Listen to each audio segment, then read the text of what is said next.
Let me tell you the story of the Anglo-Norman period from 1066 AD to 1340 AD in simple terms. In those days, there were people called the Normans. They were invaders from Denmark, Norway, and Ireland who settled in northwest France in the early 10th century. Their influence grew, and soon they looked across the sea to England. The big turning point came in 1066, when William, Duke of Normandy, claimed that he should be the King of England. You see, King Edward, known as Edward the Confessor, had no children. He had promised the throne to William, but when Edward died, Harold was made king instead. This led to the Battle of Hastings, where William defeated Harold and became known as William the Conqueror. During this time, many stories and legends began to take shape. One such story was Lazamon's Brut.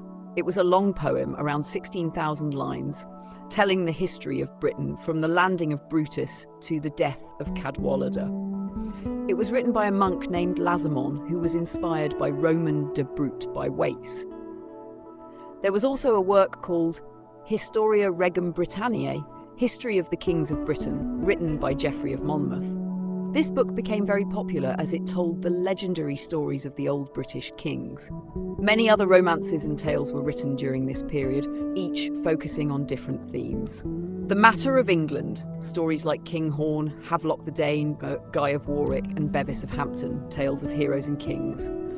The Matter of Britain, these were stories connected to King Arthur and his knights, like Sir Tristram, Arthur Merlin, and Sir Gawain and the Green Knight.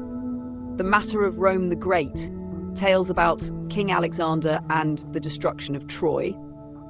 The Matter of France, stories dealing with Charlemagne and his legends.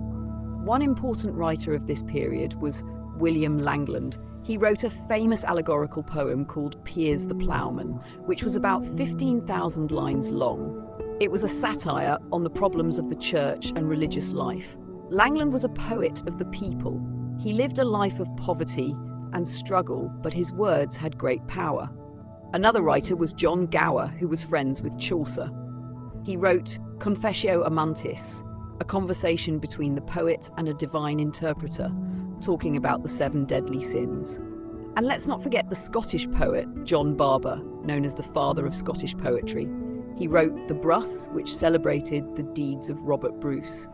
Finally, there was a book called The Travels of Sir John Mandeville, the first English prose classic. It had fantastic stories about birds that could carry elephants and a valley filled with devils. The real author is said to be Jehan de Bourgogne. These were the stories and histories that shaped the literature of the time, blending legend, history, and the imaginations of many great minds.